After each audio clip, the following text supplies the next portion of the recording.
말씀은요, 제가 오늘 제목을 좀 이렇게 한번 잡아봤습니다. 하나님의 뜻 이것입니다. 우리가 그 하나님 말씀을 많이 들으면서 우리 또한 신앙생활을 하면서 이 하나님의 뜻이라는 것 참 많이 우리가 듣기도 하고 또한 알고 있는데, 우리 바울이 어떻게 더 구체적으로 이야기를 하고 있는지 좀 보겠습니다. 먼저 우리 로마서 12장 1절과 2절인데 오늘은 2절 중심으로 많이 할 건데 우선 1절과 2절을 같이 한번 읽어보도록 하겠습니다. 읽겠습니다.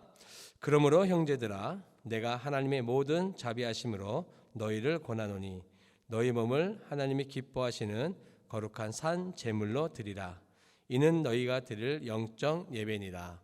너희는 이 세대를 본받지 말고 오직 마음을 새롭게 함으로 변화를 받아 하나님의 선하시고 기뻐하시고 온전하신 뜻이 무엇인지 분별하도록 하라. 아멘. 저희가 어떻게는 아니고 지금 이제 수요일 날 이렇게 로마서를 좀 강의를 하고 있고, 새벽에 마침 또 우리 바울이 그 영적인 아들인 디모데에게 편지를 쓰고 있는 디모데 전후서를 지금 우리가 묵상을 하고 있는데, 말씀을 보고 있는데, 그 바울이 말하는 그 핵심은 거의 복음, 물론 모든 선지자들이 다 그렇지만 복음에서 벗어나지 않은, 그러면 어떻게 보면 오늘 이 말씀처럼 정말 이 세대를 본받지 않고 복음을 위해서 고난을 기꺼이 감당해낼 수 있는 그런 마음을 가지고 복음을 전하는 것에 전심전력을 다하기를 이 바울이 말하고 있습니다. 오늘은 더욱더 이 말씀이 또한 그렇고, 오늘 이 말씀을 통해서 우리가 지난 시간에 배웠던 영적 예배라는 것이 정말로 무엇이냐. 우리가 이렇게 예배당에 와서 찬양하고 기도하고 말씀을 듣는 걸 예배라고 하죠. 당연히 그렇죠. 근데 여러분, 꼭 이것만 예배가 아니라는 건 우리는 다 알고 있습니다. 이 예배당을 벗어나서 우리 삶 가운데서도 영적인 예배를 드려야 된다고 사도 바울이 이야기를 하고 있는데, 그럼 더 구체적으로 영적인 예배가 무엇이냐. 그때 말씀드리기를 먼저 어떻게 되면 영적 예배라고 해서, 영적이라는 것은 분별력이라고 말씀을 드렸어요. 그러니까 우리 삶 가운데서 분별력이 있는 예배, 좀 더 쉽게 말하면 이성을 가지고 예배를 드리라는 거예요. 이성을 가지고. 더 쉽게 얘기해 볼까요? 정신 차리라 이거예요. 정신 차려서 예배를 드리라는 거예요. 그러니까 여러분, 우리가 이 시간에 기도하겠습니다, 말씀 듣겠습니다, 찬양하겠습니다만 예배가 아니라 어떤 이런 형식에 매여 있는 것만 예배가 아니라 일상 가운데서 우리에게 일어나는 모든 것들이 다 예배라는 거예요. 거기서 영적인 예배를 드리라 이거예요. 영적인 예배를. 왜냐하면 그 영적인 예배를 통해서 우리의 삶을 볼 수 있다라는 거예요. 또한 이제 이게 어떻게 보면 이제 주일날 말씀까지 연결되는데, 주일날 말씀의 설교 제목을 제가 이렇게 잡았어요. 그리스도인의 나비 효과. 여러분, 나비 효과 아시죠? 나비의 날개짓 하나가 기후를 변화시킬 수 있다라는 그런 이론이잖아요. 나비 효과라는 게. 그리스도인의 한 행동이요, 그런 영향력을 미친다는 거예요. 우리의 삶 가운데서 영적인 예배를 드릴 때, 분별력 있는 예배를 드릴 때 그런 효과를 믿으시라는 거예요, 여러분. 사도 바울은 그를 계속적으로 이야기를 하고 있는 거예요. 자, 그럼 먼저 우리가 한번 정말로 영적인 예배가 구체적으로 무엇이냐, 그를 좀 우리가 먼저 한번 보도록 하겠습니다. 첫째는요, 무엇이냐면 너희는 이 세대를 본받지 말라 그랬어요. 아까도 말씀드린 것처럼 디모데 전 후서에서 이 세대의 특징을 바울이 이야기를 하고 있는데, 제가 한번, 여러분 보이시나요? 글씨? 같이 한번 읽어봅시다. 디모데후서 3장 2절, 3절, 4절인데요. 5절까지 같이 한번 보겠습니다. 시작. 사람들이 자기를 사랑하며 돈을 사랑하며 자랑하며 교만하며 비방하며 부모를 거역하며 감사하지 아니하며 거룩하지 아니하며 무정하며 원통함을 풀지 아니하며 모함하며 절제하지 못하며 사나우며 선한 것을 좋아하지 아니하며 배신하며 조급하며 자만하며 쾌락을 사랑하기를 하나님 사랑하는 것보다 더하며 경건의 모양은 있으나 경건의 능력은 부인하니 이 같은 자들에게서 내가 돌아서라. 지금 바울이 목회를 하고 있는 디모데에게 말하고 있는 거예요. 2000년 전에도 시대가 이랬는데, 여러분 읽으시면서 보셨겠지만 이게 오늘날 시대에도 똑같이 이루어지고 있습니다. 여러분, 하나님을 알지 못하는 사람들의 삶이 그렇다고 하더라도 우리가 예수를 믿는 우리들 사이 그 안에서도요, 이 맨 마지막 절에 뭐라 그랬냐면은 경건의 모양은 있으나 경건의 능력이 없는 똑같은 삶을 살고 있는 그리스도 안에 그런 사람들이 많다라는 거예요. 무슨 말이에요? 경건의 모양은, 종교적인 형식은 있는데요, 내용이 없어요. 종교적인 형식은 있는데 뭐가 없어요? 삶에서 영적인 예배의 능력이 없다라는 거예요. 그래서 예수님이 뭐라 그랬어요? 이 회칠한 무덤들아, 회칠한 무덤들아, 외식하는 자들아. 외식 밥 먹는 거 아니고, 밥 먹는 거 아니죠. 네, 여러분, 외식하는 자들아, 회칠한 무덤들아. 그게 뭐예요? 경건의 종교적인 형식은 무진장 많아요. 나 간음 안 했어요. 사전적으로 말하는 간음, 여자와 몸을 섞어서 한 행동, 난 그거 안 했다 이거예요. 근데 예수님은 뭐라 그래요? 네 마음에서부터 음란한 생각을 한 것이 바로 간음 아니냐. 그러니까 삶에서는 그런 능력이 안 나타나는 거예요. 근데 그들의 생각에는 뭐예요? 나는 죄 안 지은 거예요. 그러니까 경건의 형식은 있어요. 그런데 능력이 없는 삶, 이런 삶이 그리스도 안에서 많다라는 거예요, 여러분. 그런 사람들에서 어떻게 하라? 멀리하라 이거예요. 왜? 이제 여기 그 다음에 나오고 있는데, 여러분 여기 보면은 너희는 이 세대를 본받지 말라 그랬을 때 이 본이라는 게 어떤 뜻이냐면, 여러분 제가 뭐 그림을 하나 가져왔는데 이거예요. 붕어빵 기계, 금형틀이 뭐예요? 그 안에 물건을 놓으면 똑같은 게 계속 찍히는 거죠. 붕어빵 그 금형틀 안에다가 붕어빵 재료를 넣어서 이렇게 구우면은 똑같은 모양이 계속 나오잖아요. 그러니까 여기서 말하는 게 뭐예요? 이 세대를 본받지 말라는 것은 지금까지 쭉 말했던 뭐 하나님을 거역하고 뭐 비방하고 교만하고 이런 것들을 똑같이 찍어내서 네 삶 속에 넣지 말라 이거예요. 왜 그렇게 행동하고 있느냐 이거예요, 사도 바울이. 그런 삶을 살지 말라는 거예요. 그런 삶을 살면은 영적인 예배가 안 된다라고 사도 바울이 경고하고 있는 내용인 거예요. 여러분, 우리가 예수 틀을 찍어낼 수 있는 저와 여러분들을 간절히 축복합니다. 예수님이 하셨던 삶들을 우리가 말씀을 통해서 보면서 그걸 그대로 찍어낼 수 있는, 오히려 세상의 것을, 세대를 틀을 짜가지고 내 삶에 적용하는 게 아니라 예수의 삶을 찍어내어서 그 예수의 삶이 내 삶 속에서 또한 나타날 수 있도록 여러분 훈련해야 됩니다. 오늘서부터 시작한다고 해서 시작되는 게 아니에요. 오늘 이 시간에 말씀을 듣는다고 해가지고 그게 시작되는 게 아니에요. 선한 싸움, 칼과 총만 안 들었지 이 세상은요 영적인 싸움의 세상이에요. 선한 싸움이에요. 내 코끝에서 호흡이 멈추는 그 순간까지 싸워야 된다고요. 그래서 마지막에 사도 바울이 감옥에서 죽어갈 때 참수양이 목 베일 때 그 감옥에서 고백했던 것처럼 내가 선한 싸움을 싸우고 의의 면류관을 받는다. 이 고백이 우리 마지막에 고백이 되어야 된다는 거예요. 오늘부터 시작. 지금이 시작돼야 되는 거예요. 지금이. 그것을 계속 사도 바울이 뭐하고 있는 거예요? 강조하고 있는 거예요.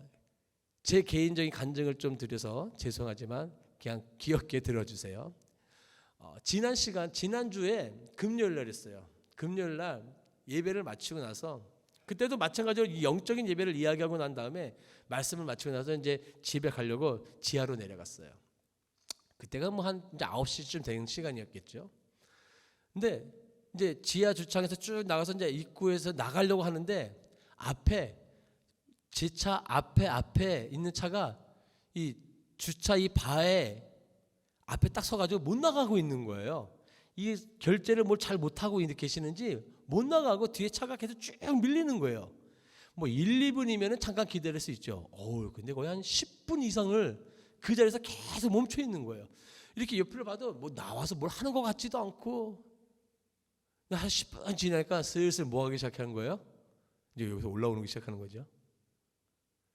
그러더니 뒤에 있던 차가 빵 거리는 거예요. 빵빵. 저도 누르고 싶었죠. 나가서 뭐 하시는 거냐고 말하고 싶었겠죠. 근데 제가 만약에 거기서 제가 그 전에 뭐 하고 있다 그랬어요? 예배드리고 나가는 상황이었어요. 예배드리고 나가는 상황. 그 제목도 뭐라고요? 영적인 예배. 제가 만약에 그 자리에서 빵 누르면서 뭐 하는 거야 하면서 제 마음속에서 뭐가 이렇게 확 올라왔다고 한다면 그게 과연 영적인 예배일까요? 누군가가 내 그 모습을 보면은 그 사람이 나도 예수 믿고 싶다 이런 마음이 들었을까요? 우리 여기 계신 우리 집사님하고 잠깐 얘기 나눴지만 우리 집사님도 그런 경험을 오늘 잠깐 저에게 간증해 주셨어요.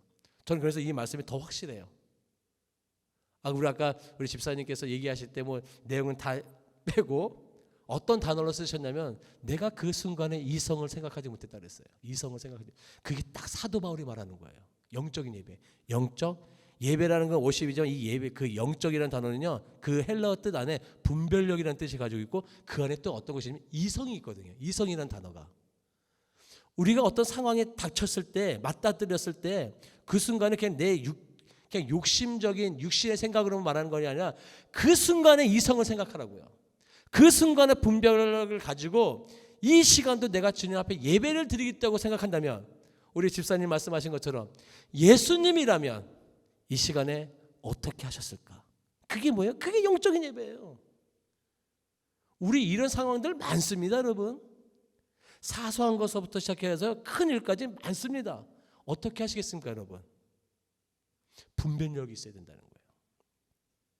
오늘 예배 드리기 전에 제가 뭐 가끔씩 말씀드리는 우리 그 간사님이 한 분 계시는데 전에 섬겼던 그 교회 간사님인데 그 인테리어를 하시는 흔히 말하는 사인이라 그러죠. 사인 디자인을 하시는 분인데 그분과 통화 중에 그분이 누굴 얘기를 하셨냐면은 여러분 나중에 한번 인터넷 찾아보세요.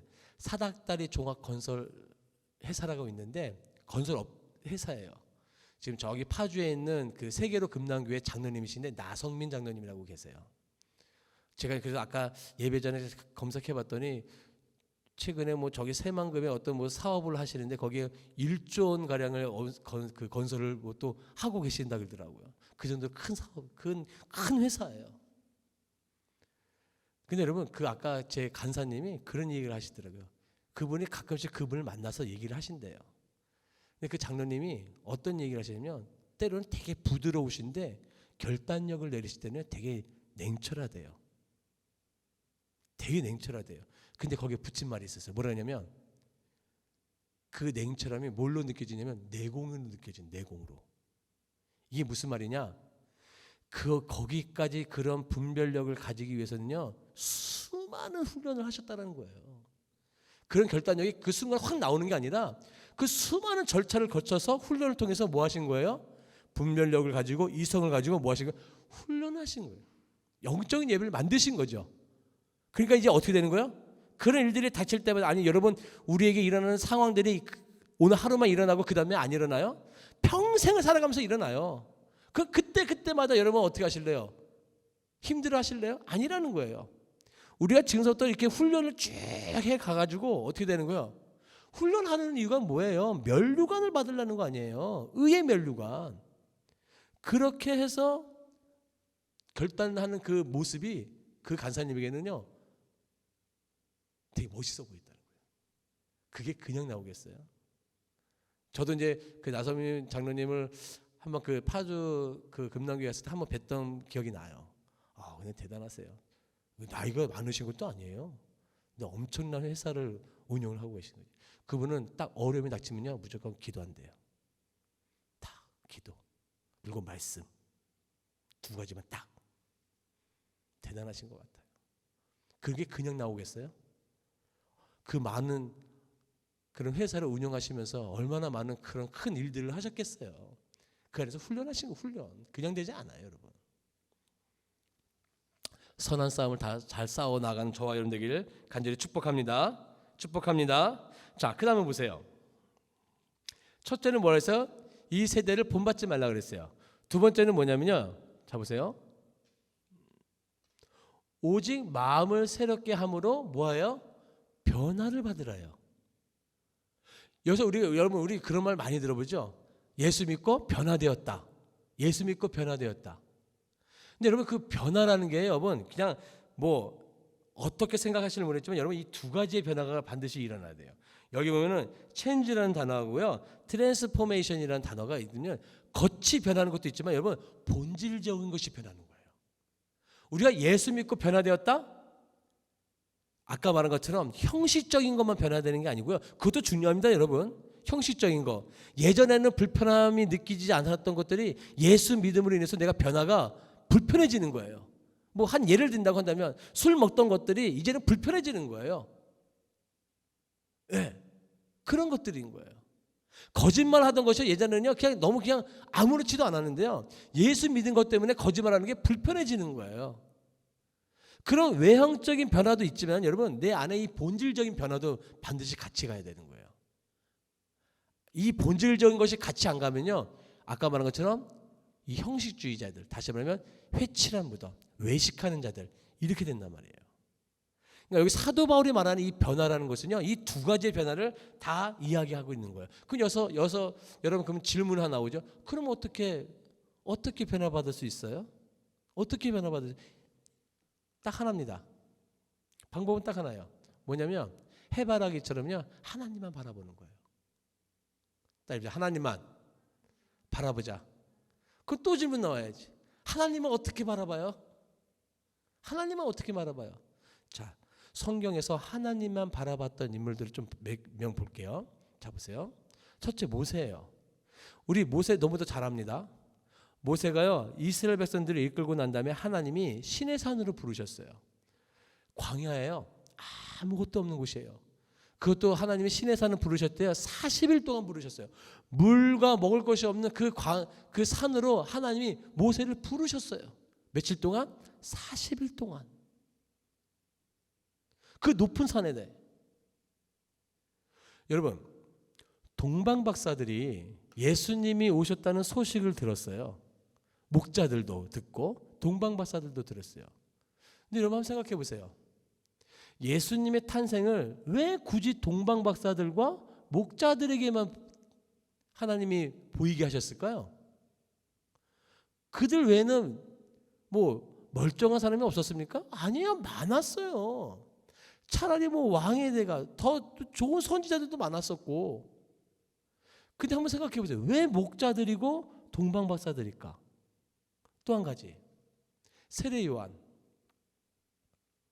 예수님 태어나기 전에 6개월 먼저 태어나서 예수님의 길을 예비했던 이 세례 요한.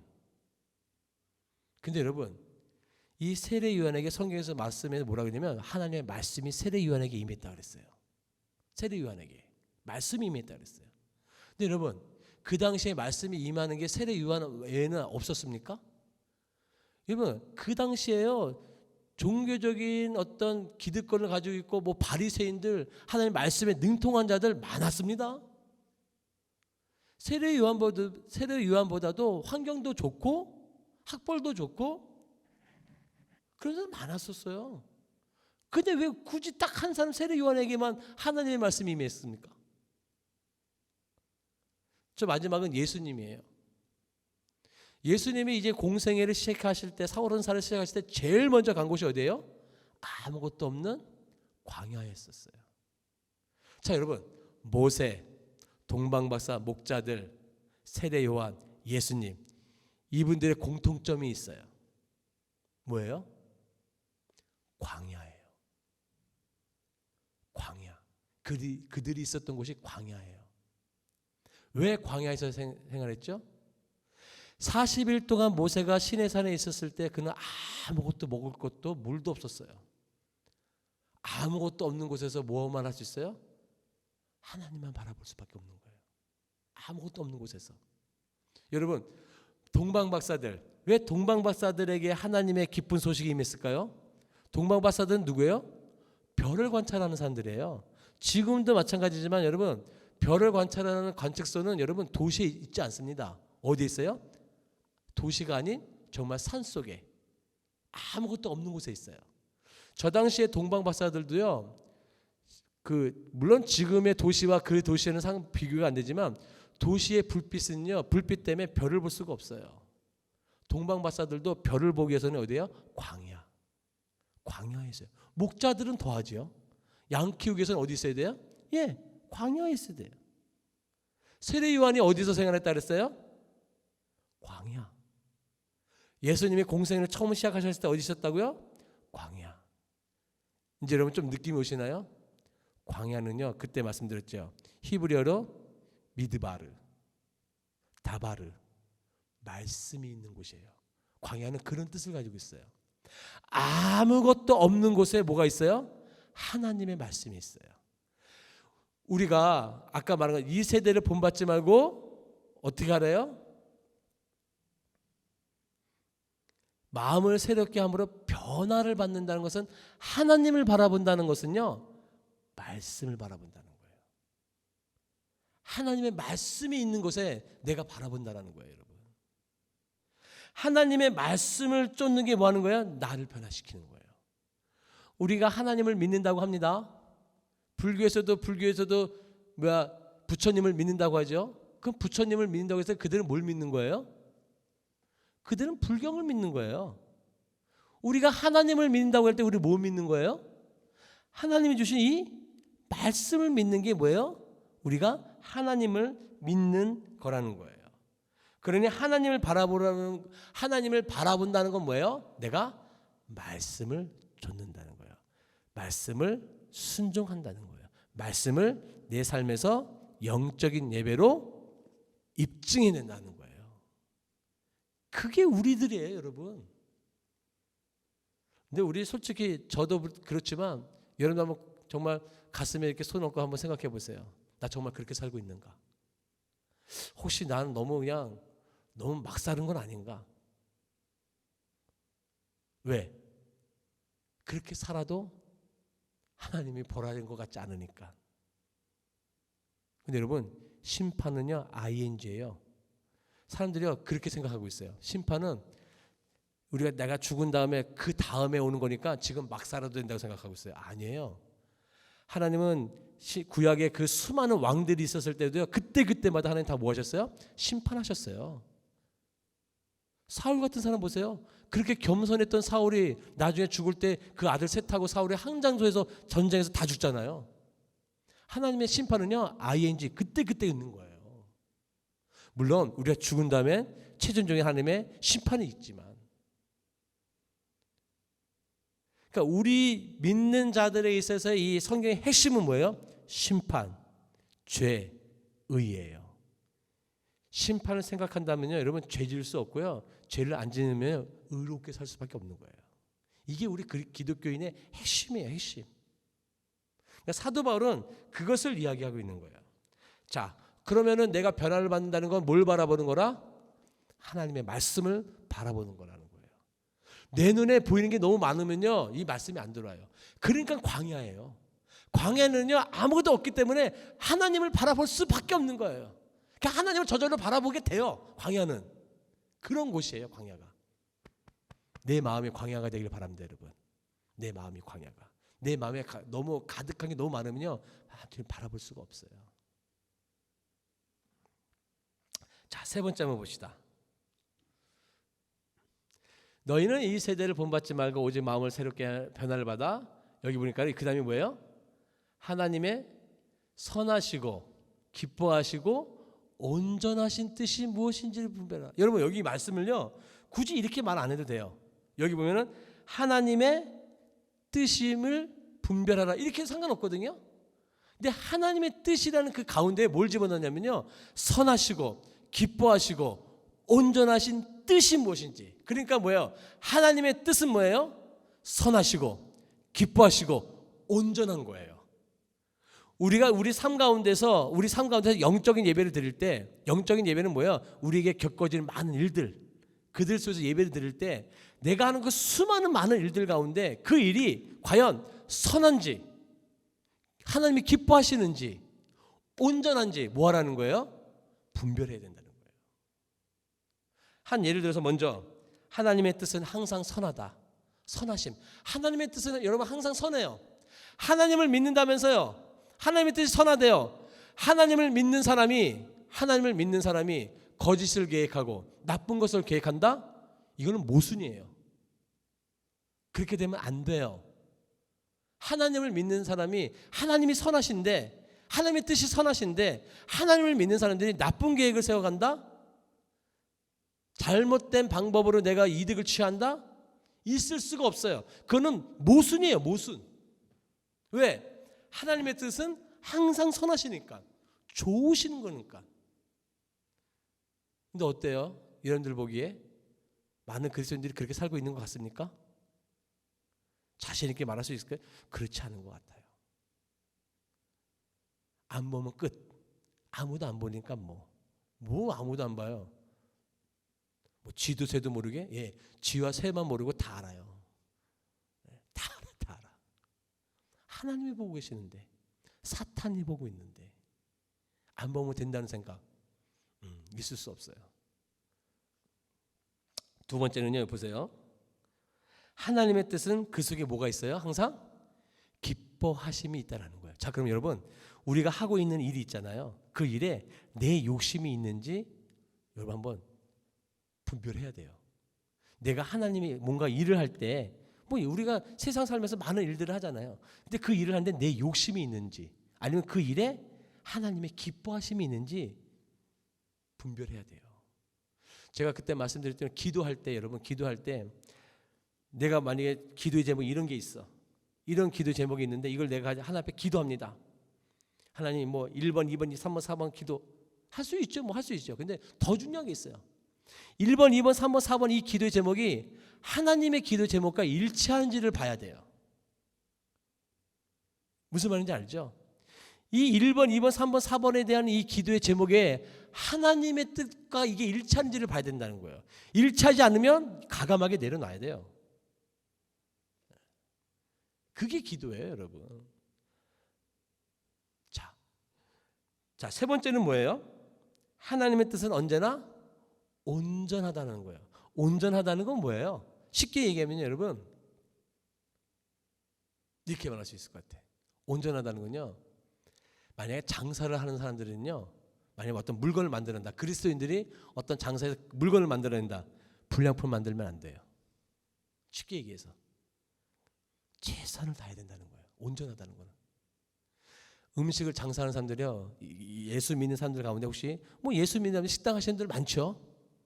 음식 가지고 장난치면 안 돼요. 그건 온전한 게 아니에요. 하나님의 뜻은요, 온전함이에요. 그 뭐예요? 내가 하고 있는 일에 최선을 다하는 게 온전함이에요. 그게 뭐라고요?